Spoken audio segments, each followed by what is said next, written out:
This week we discuss GameStop partnering with Immutable X, and Konami wants to preserve their intellectual property in NFT form. Also, huge news from Nintendo about their interest in the Metaverse. I'm Keys, and welcome to NFTs with Keys.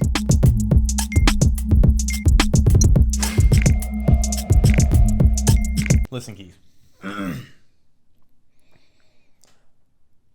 I'm only ready once they like, subscribe, and ping the bell for all the NFT news that they need. Yeah, and also comment below. It means a lot to us. And thank you for all the subscribers that watch our videos. 100%. And all 20 of you that watch mine. Hey, I'd like to believe that our large and very faithful viewer base Faithful, yes. enjoys Rickolas Rickelson every week. Rickolas! He's got his own following.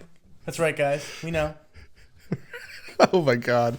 So I'm going to open the show up with some news coming out of GameStop and Immutable X partnering up for an NFT marketplace. And I don't know, for better or worse, GameStop is for sure entering this space because they did announce it, and there was like rumors about it because they were trying to hire some Web3 people. Mm-hmm. So there was rumors, but better or worse, I know. The first thing we're all going to think about is being robbed on an NFT marketplace by GameStop. But, we'll see what happens. GameStop said Thursday it tapped the Layer 2 system to be used atop Ethereum because the Immutable's zero gas fees for trading and minting NFTs is a carbon neutral environment. So, yeah, it is. Good on them. Yeah, I mean, and that's kind of a big thing that people are like kind of hating on right now with NFTs is the carbon footprint, which it's definitely a touch point, no doubt. Which again, I don't really understand too much because India and China still put out massive amounts of pollution a year, and they have no signs of slowing down. And NFTs really don't use that much carbon footprint. And everyone will find a way to have a problem. Like, no, you just can't have nice things in this world. Someone's going to hate. Like, you're always going to have a hater. You're always going to have a hater. It's more elegantly, there's a yin and there's a yang. Yeah. So GameStop's plans for the marketplace is to create billions of low-cost in-game assets that can be easily bought. Or bought and sold, which I think is kind of smart, especially when you have, Ubisoft doing courts. It's now just going to end up being kind of a marketplace for them to put it out there, or, some of these other developers and game studios can do that. So I think it's a kind of a good idea. I do think there's going to be a lot of hesitation because of the whole GameStop. No. There might have been hesitation because of the whole GameStop thing. Like, I know that you think, and of course you, the most wonderful viewer you, know that when you think of GameStop, first thing that pops into your mind is, I'm just going to get rid of this Nintendo Switch here. I'll just go down to GameStop. Give you $50, kid. Dude, this is the OLED model. 52 with store credit, but okay, cool. But that's GameStop of yonder. That's not the GME era. We all GME know era. now. Yeah. I think and apes together strong. Correct me if I'm wrong. Like, it's a different company now. When you think GameStop, you think GME. This is something else. Yeah. And you think of the short squeeze now, and people forget. As memey, that feels weird saying, but as memey as that is, this company, as a company, is making a lot of money. Yeah. And they can make a lot of moves, and they're in a lot of media. They have new leadership in different areas. Yeah. And there's a lot of moving pieces. So them stepping into here feels natural. It feels almost well, right. And also too, like, let's not hate on GameStop too much. I'm not. No, you're not. But like the thing is too, like you said, like a lot of the people have been removed. Like the GameStop of old, it's not the same because basically they were about to go under, and then the GME Short Squeeze, GME AMC, can't forget about AMC, diamond but hands here. Yeah, that Short Squeeze really like ended up changing everything because everyone who was there, like they hired a guy basically his job normally is to help bring down companies because he's able to do it in a way that it benefits the consumers, the market, the company. And then what happens, the GME Short Squeeze, and usually with this, what the guy did is he ended up taking stock as part of his salary.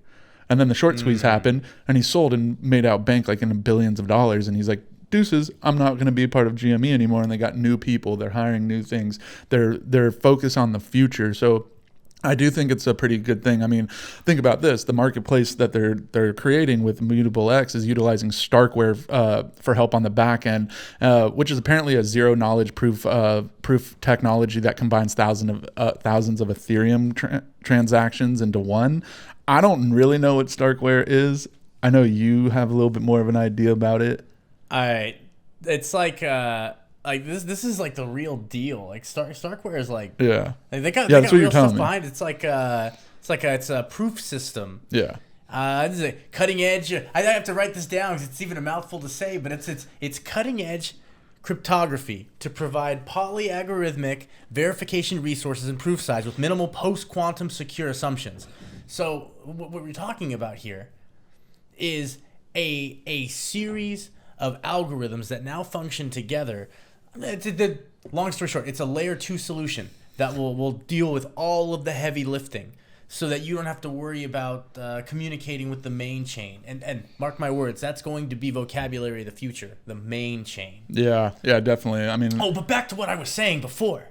So GameStop coming into this thing, right?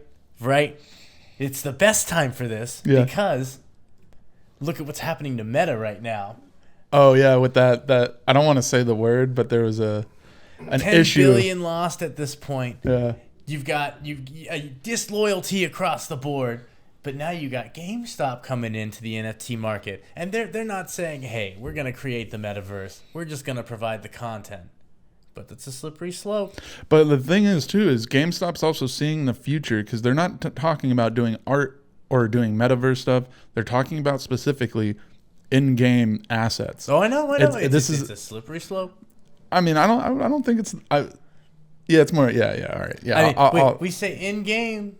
That term may take on a completely different meaning. That's true. I mean, who knows? The in-game assets might be able to be used in the metaverse. Exactly. You never know. But anyways, back to the news at hand. GameStop is also partnered with Trace and Cool Effect to basically offset their carbon footprint. Obviously, that has to be a big point because people get all they're planting a lot of trees. Angry about it. Yeah. GameStop and Immutable X also announced that they are going to launch a $100 million fund dedicated to supporting Web3 game development in its ecosystem. I think that's pretty big, especially for the smaller developers that don't have the money, more of those indie. 100%. I think it's easy for the big, the big studios, the big game developers to enter that space because they have the money. And when Ubisoft says they're doing NFTs, if people are like, I don't like that, they're not going to stop playing. That's true. A lot of those games people aren't going to stop playing. And if you want innovation, someone's got to pay for it. Well, yeah, and they're going to make all these assets. Well, really, what ends up happening is innovation comes from the indie studios, and then the bigger studio sees that, and then usually ends up doing it better, and then screws it up with some sort of pay to win mechanic. Well, you'd hope that they'd buy out the individual person that created it or the project itself. Yeah. But at best, you get a poor emulation. Yeah, but so I do think it's kind of cool because I think indie developers were probably going to be nervous because they don't want to fork over a bunch of money to have basically their studio shut their doors because of NFTs. So with that fund, at least it's a way that they can shoot their shot at doing an NFT game. It's true. Or doing NFTs for a game. That sentence just made me sad. But, so I think this could be really good for the gaming industry as a whole. Oh, yeah. So, this is going to be a really game-heavy episode, everybody out there. This one, I think, is kind of some important news. You have to talk about these things when you start talking about gaming and NFTs. Yeah, and I think when one of the biggest names in gaming expresses interest in NFTs and the metaverse, mostly the metaverse, but still. I say the original name? Nintendo. So Nintendo expresses that their interest in NFTs and the metaverse. It was kind of retracted to it's more the metaverse, which gets me like my mind goes crazy thinking about what they could do with a Nintendo metaverse. Right. So Nintendo has reportedly said during I think their financial call or something like that. They reportedly said that they're interested in NFTs and the metaverse, but they're unsure what they could do in the space and how it would appeal to their base. I think that's very clever wording from Nintendo. It's basically saying, let's see what happens to Ubisoft. Let's see what happens to Meta. Let's see what happens to all these other companies that are like going to do NFTs and this and that. And they're basically going to go, we want to jump in. We just don't want to lose 90% of our fan base if gamers truly are mad about NFTs in games or NFT games. So that's why I think they're carefully wording it. You know, the Japanese are very careful people and they're very savvy business people. So I think that is really what's going on here is I think they want to. I think they have an idea, especially when they retracted the statement saying not NFTs so much, but more metaverse. I mean, let's just put it this way. And Nintendo was quoted saying, we do have an interest in this area and we feel the potential in this area, but we wonder what joy we can provide in this area. And this is difficult to define right now. So basically they're saying they don't know what to do or how to do it. But really, let's be honest. Do you understand how big and massive a Zelda open world metaverse would be? 100%. Where you could just go play basically Breath of the Wild, but with your Oculus? Or with your PS or your whatever, or a Pokemon metaverse. Oh, dude, don't even start. Imagine Argyros in real life. Dude, I've been playing that game. Yeah, look, and I've had an absolute blast. But like, Pokemon is the perfect avenue into NFTs or the metaverse. Yeah. NFTs too, because NFTs proved with Axes and to be make a metaverse out of, because like if the Pokemon franchise did that, it'd be insane. That would open up doors that right now people want to open, but they're afraid to because they think it's going to be a money sink. But if you really think about it, well, I mean, think about it. Like they could have done. I mean, let's say if Arceus comes out not this year, but it came out 3 or 4 years from now, there's a good chance that game could have ended up as an open world NFT game. Yeah, 100%. And where even all with that, that, like where the rarity, the digital scarcity. Yeah, like you could have real competitions, and like you could be rocking this like Pokemon that has an NFT associated with it, and oh my god, that's actually the Vaporeon that beat Red. Like, or Ash or whatever this guy calls himself, because it's gonna be some like 43-year-old, that's like, I'm finally a Pokemon master, and I'm okay with that because that's the metaverse for you guys. That guy's living his dream. Or girl. Were you just projecting right there?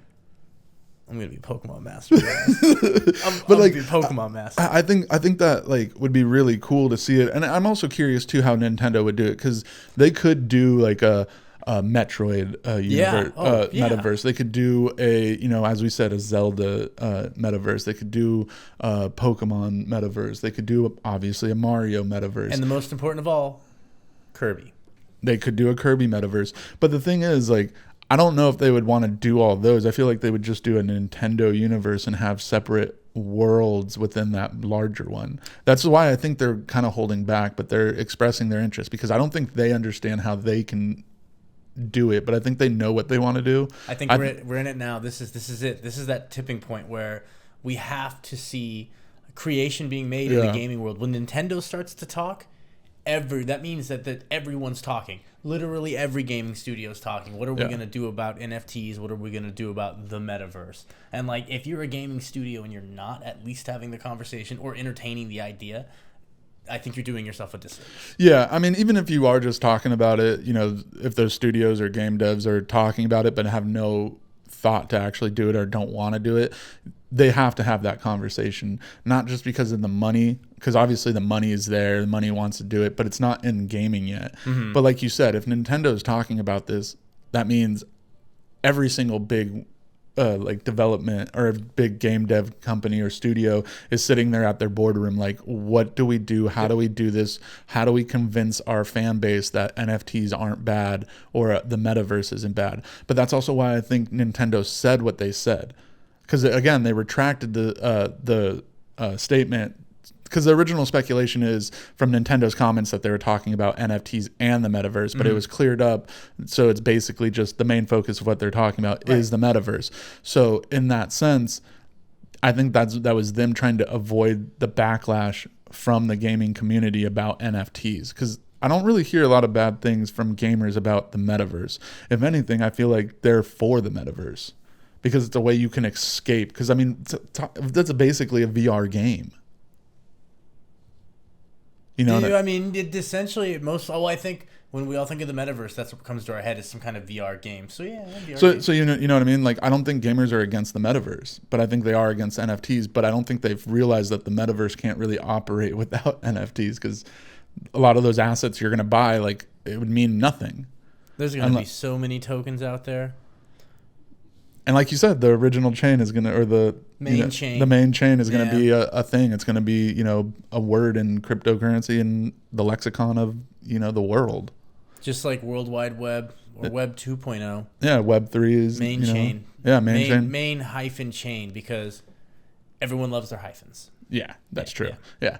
And so in some other news, bringing another game studio up, Konami is committed to NFTs in order to preserve their beloved content as commemorative art. And on the other side of the spectrum, ladies and gentlemen, Nintendo over here for the metaverse and Konami for the NFTs. See, but Konami is actually really smart too, because they're not making NFTs for games. They're making NFTs of their intellectual property. Right. So it's smart, because if gamers get mad at that, now they're just hating NFTs to hate NFTs. They're not hating NFTs because it's ruining their games. They're just hating it to hate. And if that's the case, well, now they just shot themselves in the foot, because they know then play Konami. Yeah, because you know what I mean. And so far, I don't really hear anyone complaining about Konami's NFT stuff.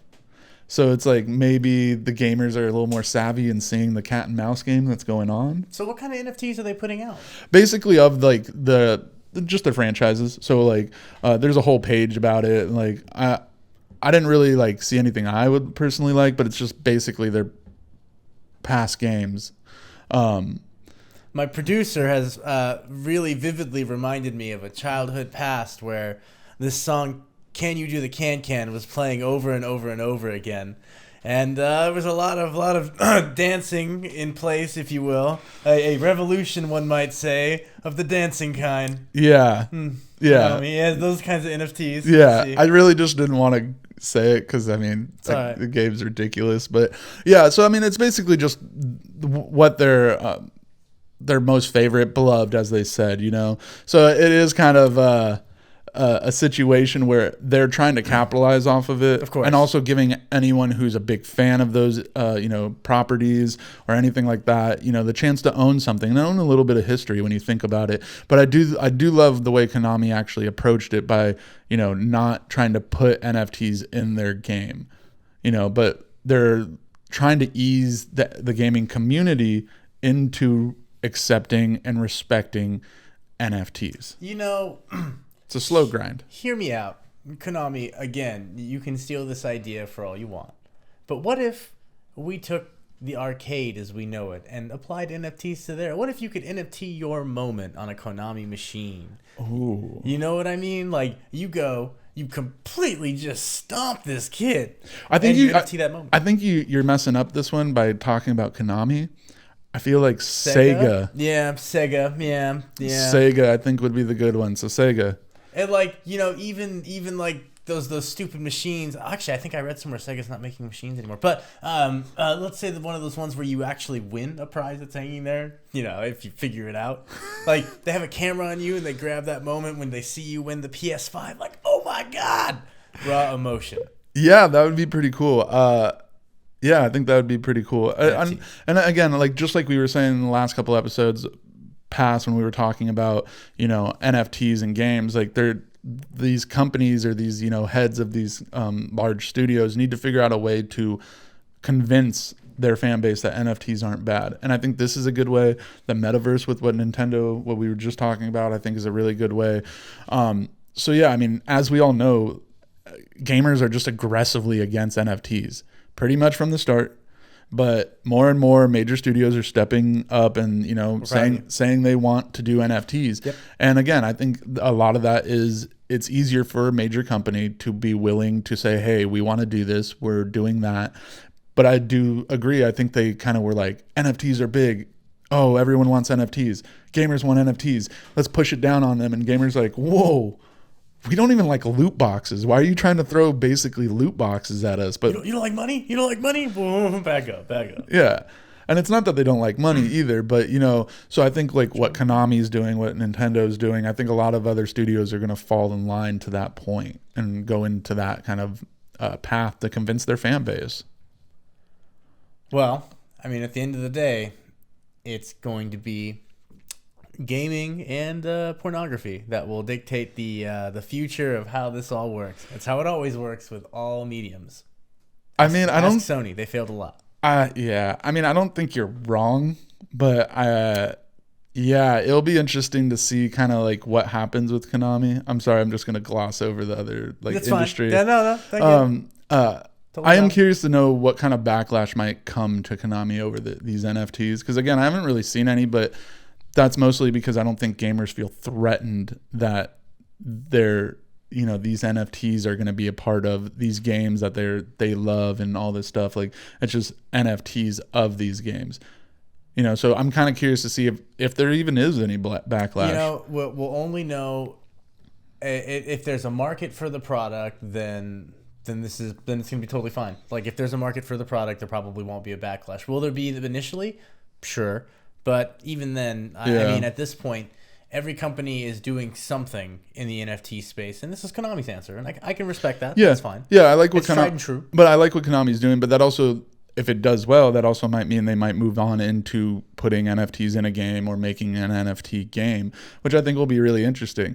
I had kind of a side thought while you were talking. Sorry if I wasn't really paying attention to you, but I was thinking like, how in like Call of Duty you have like little kids like swearing and doing all that stuff, and then the thing that happened with Meta where that executive said she was sexually molested by multiple people at once, verbally and metaphysically. Is that right? Metaphysically? Is that how that would be? Wait.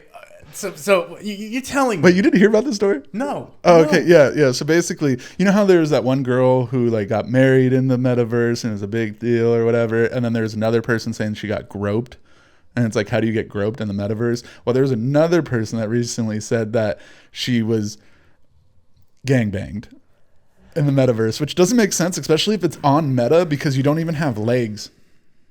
And the whole reason, let's be honest, the whole reason Zuck and Meta did that was solely for the reason of no sexual harassment.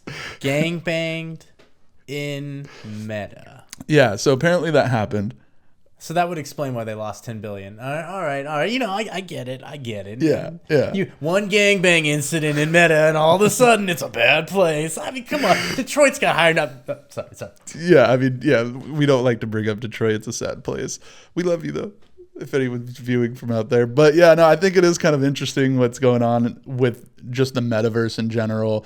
Obviously, that stuff with Meta, is kind of funny. But then it made me think about like, how would you stop, young kids from like being complete asshole kids that they are in a metaverse and like harassing other people and all this stuff. Like, again, it's coming back down to how is there going to be, a police force?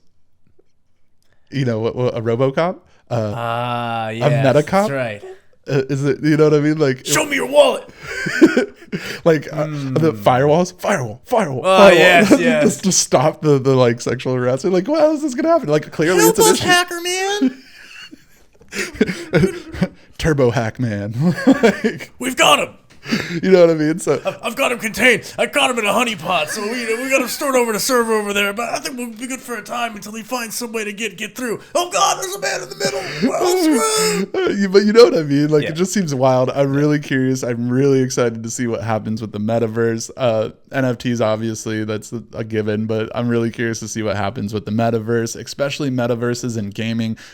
I would buy a Switch if it meant I'd buy like 4 Switches if it meant I needed that many to run a metaverse to play like Breath of the Wild in like the metaverse. Like, that would be so awesome. But yeah, anyways, I think we're going to call it here for the day. Thank you, Rick, for co-hosting with me. Of course. Don't forget to like, subscribe, and ring the bell for all that news you need. Also, comment below, share everything. Hit us up on Twitter or even in the comments too. I mean, we want to talk to you. We want to know what's going on. We want to know what you want us to report on. Sure. So go follow me on Twitter at NFTs with Keys, as well as my friends at Argyros Crypto. And that's it. We're out. Deuces.